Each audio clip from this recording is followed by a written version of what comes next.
기독교 사회학자요 설교가인 토니 캄폴로 교수의 글에 이런 이야기가 있습니다. 그의 친구에게 4살 난 딸이 있는데 폭풍우 치고 무섭게 번개치던 밤 딸이 2층 방에 혼자 있는 것과 2층 방에서 딸이 고함치는 소리가 들려서 얼마나 겁이 났을까 생각이 나서 2층으로 급히 뛰어 올라갔더니 그의 딸이 창문 앞에 양팔을 벌리고 선 채로 이렇게 큰 소리로 외치고 있었다고 합니다. 하나님, 감사해요.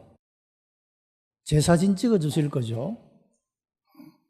멋있게 찍어주세요. 이렇게 큰 소리를 치고 있더랍니다.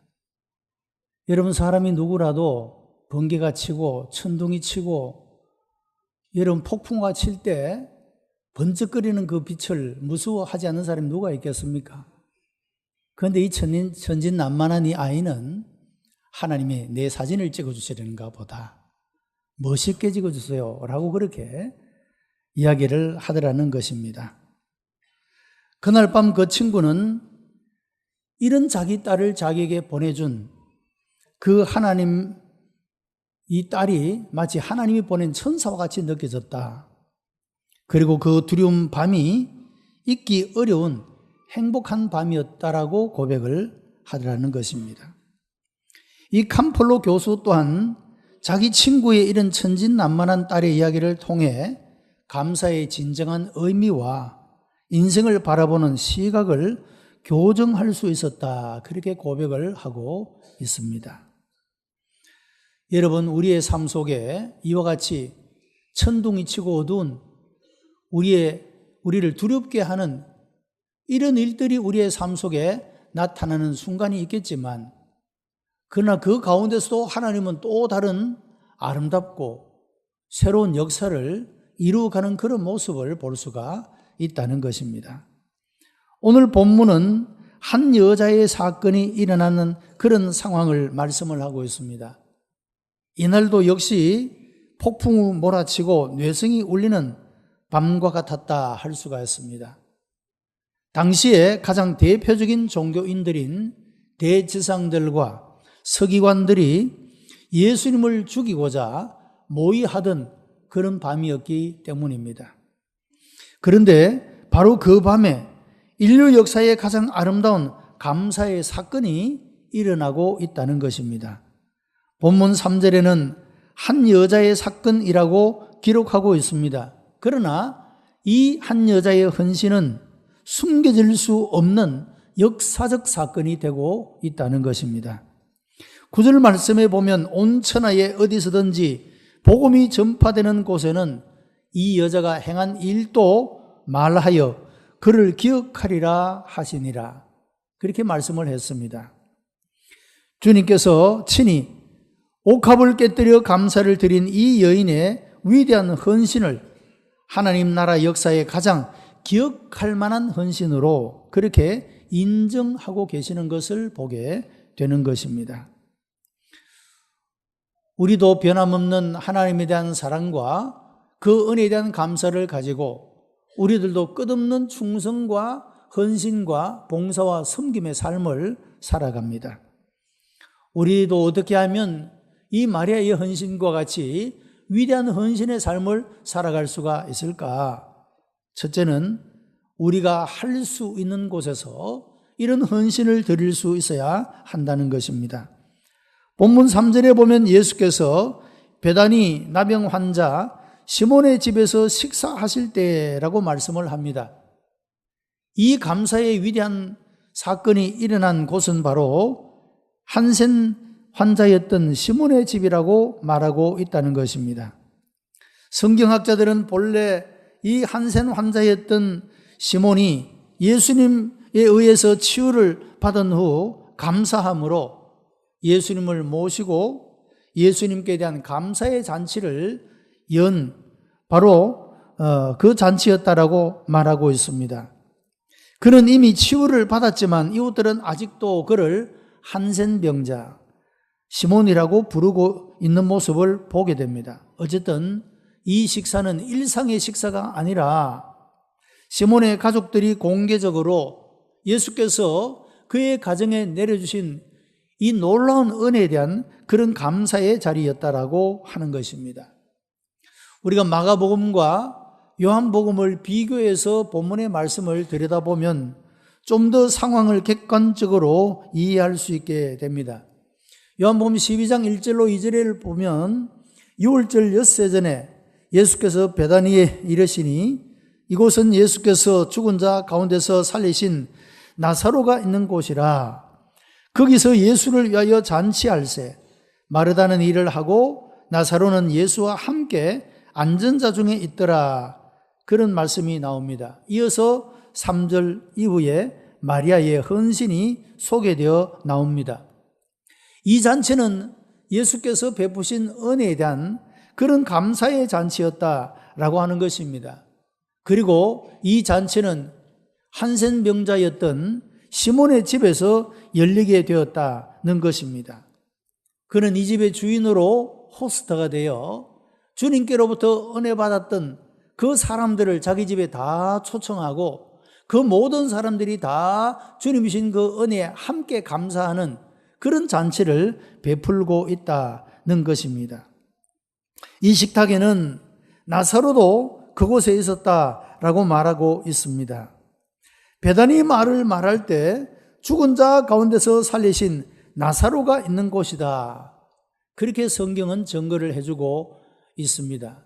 이 베다니, 이것은 죽은 자 가운데서 나흘 만에 일으킴을 받았던 나사로도 있었던 곳이고, 그리고 나병이 걸려서 죽을 병과 같은 그 가운데서 치유함을 받았던 시몬도 있는 그곳이고, 참 이곳은 사람들에게 어떻게 보면 버려진 곳이고 잊혀진 곳이었지만, 그러나 주님께로부터 기억한 바 되어지는 주님의 놀라운 은혜와 그 능력을 경험하는 그런 아름다운 곳이었다라고 말할 수가 있는 것입니다. 시몬의 집에서 열린 이 잔치는 진실로 주님의 은혜를 경험한 자들이 그대로 있을 수 없다는 자발적인 그런 감동과 감사의 잔치였다라고 하는 것입니다. 마리아는 자기의 오빠인 나사로가 주님의 은혜로 다시 사는 것을 보고, 그리고 불쌍했던 이웃 시몬이 고침을 받은 이런 기적을 보고, 베푸르신 말씀으로 구원을 체험하고 인생의 새 소망을 얻었던 마리아도 그대로 있을 수가 없어서 함께 모여 주님께 감사했던 그 장소였다라고 하는 것입니다. 오늘도 우리도 마찬가지입니다.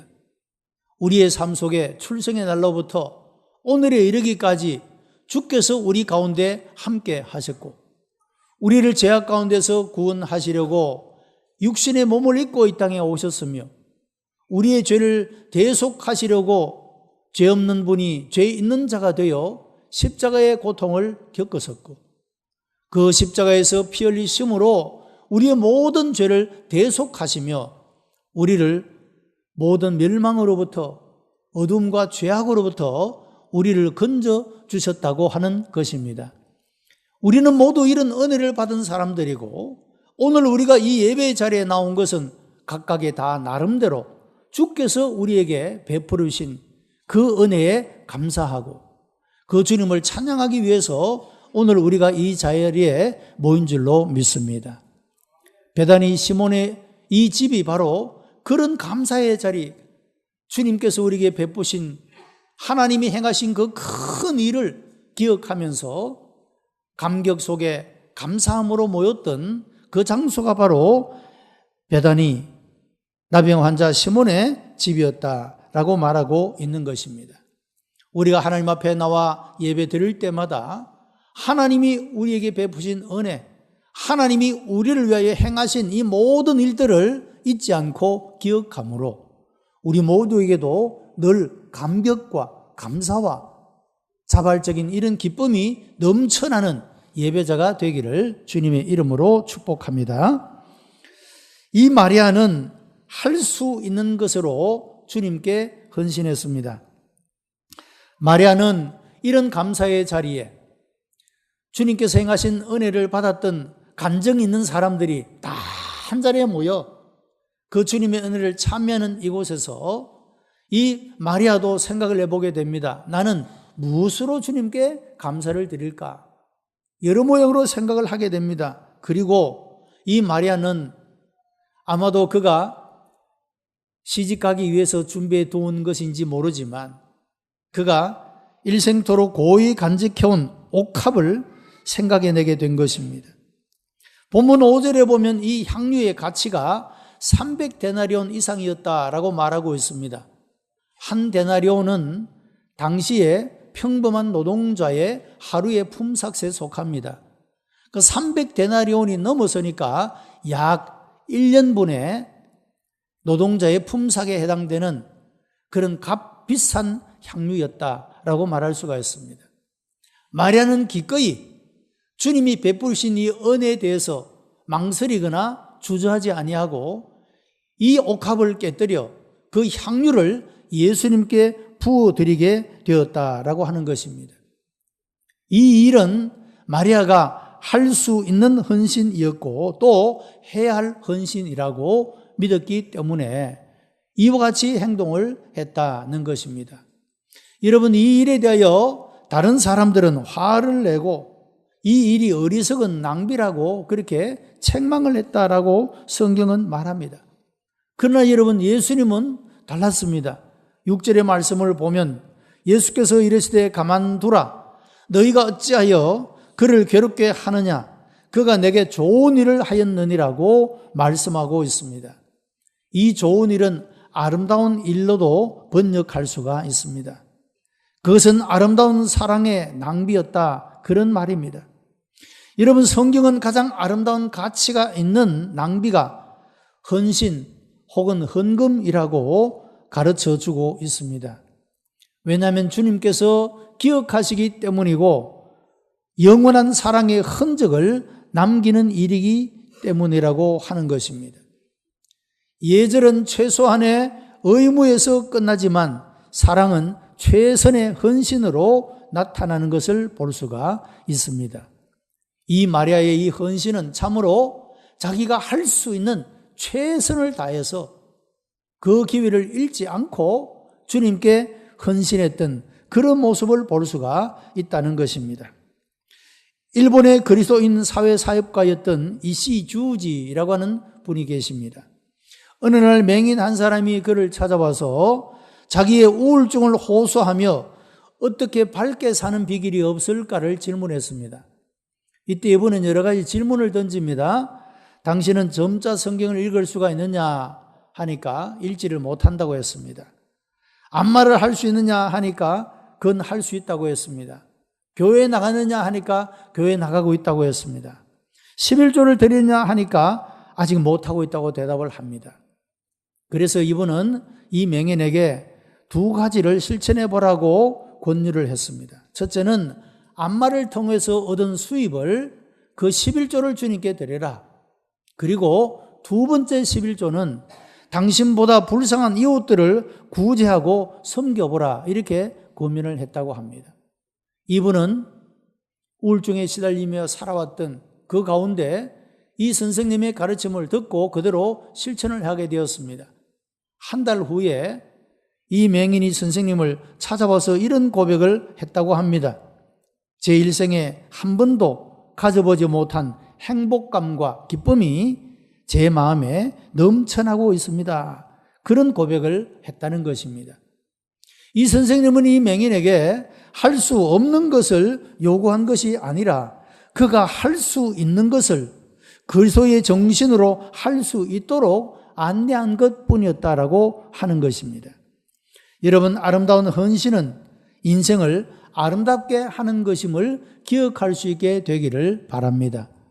여러분, 우리가 지나온 날들 동안 우리가 신앙생활을 하며 여러 모양으로 하나님의 나라와 복음과 그 영광을 위하여 우리가 바쳐왔던 충성과 헌신과 봉사와 섬김, 여러분, 이 모든 것들은 절대로 헛되지 않고 주님이 다 기억하시는 줄로 믿습니다.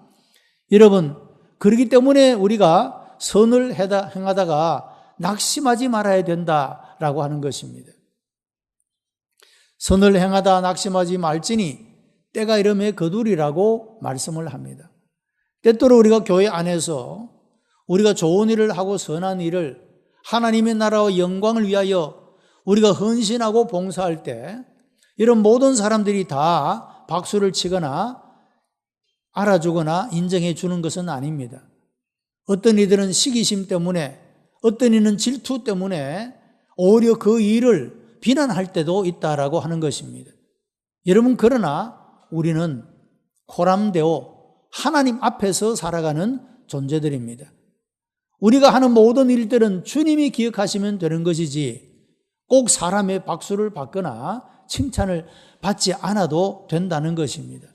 왜냐하면 사람들의 그런 반응은 때때로 정당한 것일 수도 있고 부당한 것일 수도 있기 때문에 그렇습니다. 여러분의 모든 헌신, 희생은 주님께서 기억해 주실 것입니다. 그러므로 선을 행하다가 절대로 낙심하거나 좌절하거나 포기하지 말고 여러분 이 걸음을 걸어가는 여러분들이 되시기를 바랍니다. 이 마리아는 할 수 있는 때에 그 헌신을 주님 앞에 드렸습니다. 오늘 본문에 나타난 마리아가 옥합을 깨고 예수님께 향유를 부어드린 때는 마가복음 14장 1절에서 이틀이 지나면 유월절과 무교절이라 그때에 바로 이런 일을 행했다고 하는 것입니다. 예수님은 유월절 주간 마지막 날 금요일에 십자가에 달려서 돌아가셨습니다. 그러니까 본문의 사건은 금요일 유월절 시작 이틀 전 수요일에 일어난 사건입니다. 예수께서 체포되어 십자가로 가시기 불과 9일 전에 일어난 사건이었다고 하는 것입니다. 만일 마리아가 이 사랑의 표현을 들으지 못하고 주님의 임종의 소식을 듣게 되었다라면 얼마나 뼈저린 후회를 가지지 않았겠습니까? 그러나 이 마리아는 다행히 그 기회를 잃지 않고 할 수 있는 때에 그 기회를 잃어버리지 않고 헌신할 수 있었다고 하는 것입니다. 오늘 본문에는 마가가 이 때의 중요성을 다시 강조하고 있습니다. 8절입니다. 그는 힘을 다하여 내 몸에 향유를 부어 내 장례를 미리 준비하였느니라고 말씀했습니다. 이런 봉사의 때가 항상 있는 것은 아닙니다. 할 수 있을 때에 해야 합니다. 헌신의 때도 마찬가지입니다. 사랑의 때도 마찬가지입니다. 항상 있는 것이 아니라 할 수 있을 때에 해야 된다는 것입니다. 여러분, 성령님은 우리들에게 가끔씩 감동을 주실 때가 있습니다. 내가 내 마음에 내가 이같이 주님 앞에 헌신하고 봉사하고 섬겨야 되겠다, 그런 마음을 부어줄 때가 있습니다. 어떤 분들은 즉시 순종합니다. 열매를 맺습니다. 후회를 남기지 않습니다. 그런데 어떤 분들은 이런 마음이 언제든지 내 마음이 있을 것이니 내가 마음이 또 내킬 때 그때 하면 되지, 이런 분들도 있습니다. 여러분, 사실 그런 성령께서 감동하시는 그 시간을 놓쳐버리게 되면 그 마음이 나도 모르게 언젠가 사라져버리게 되고 여러분 그 희생하고 헌신을 할 수 있는 기회를 잃어버리고 마는 것을 우리가 경험하게 된다라고 하는 것입니다. 봉사의 때가, 헌신의 때가 항상 있는 것이 아님을 기억해야 합니다. 기회라는 말은 영어로 opportunity라고 말합니다. 이 말은 of라는 말과 port, 이 두 가지의 말이 합성되어진 그런 말인데, of라는 말은 앞이라는 뜻이고 port라는 말은 항구라는 뜻입니다. 이 말이 어떻게 해서 생겨나느냐 하면, 옛날에는 여러분 항구가 제대로 정비되지 않고 배들이 이 정박하는 일이 쉽지가 않았습니다. 그래서 배들이 항구 저 멀리에서 파도가 일어나기를 기다리게 됩니다. 그리고 파도가 일어나는 그 때를 잘 맞추어서 그래서 배를 항구에 정박하게 되는 것입니다.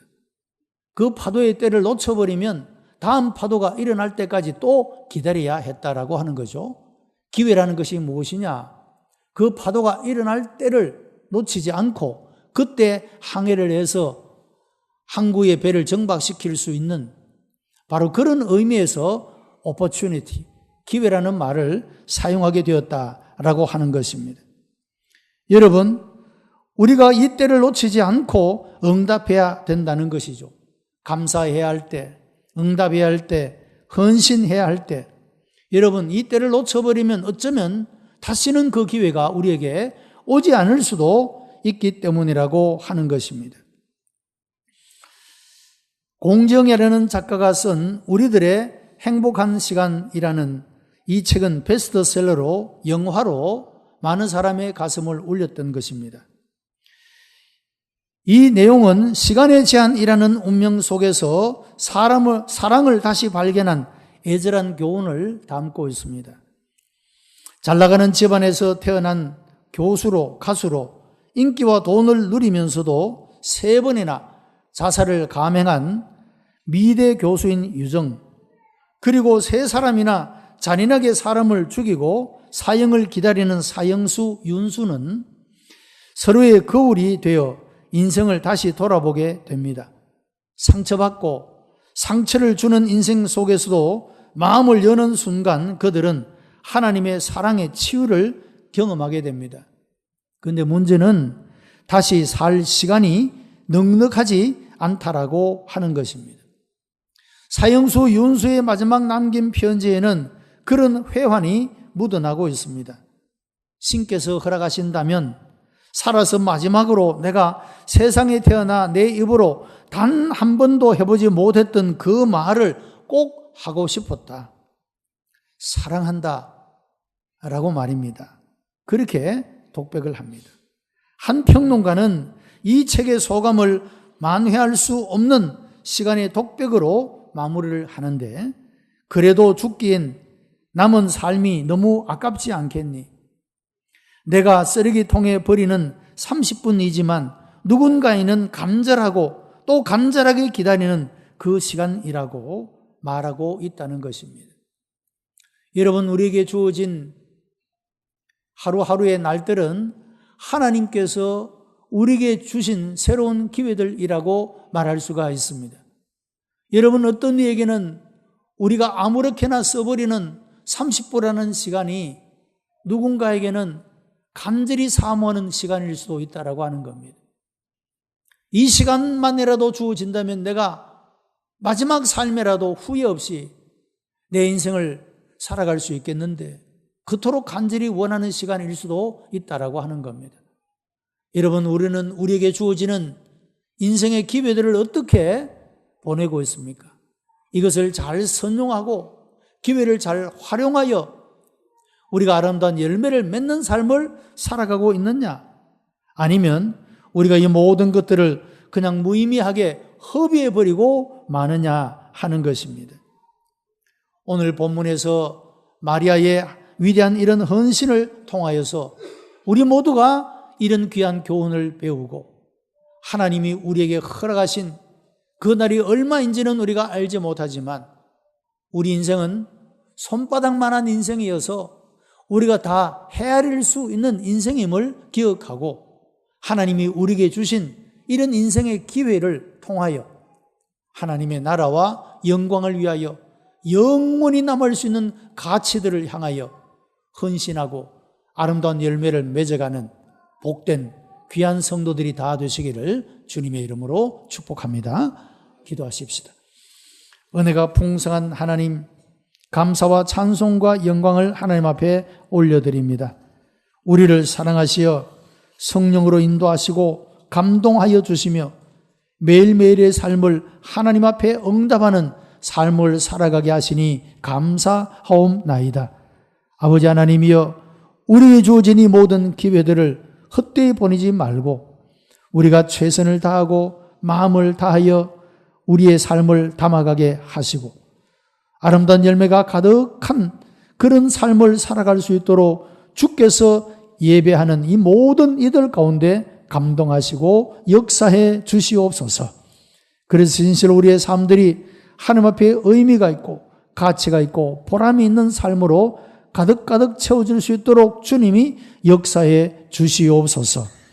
구주 예수 그리스도의 이름으로 기도드리옵나이다. 아멘.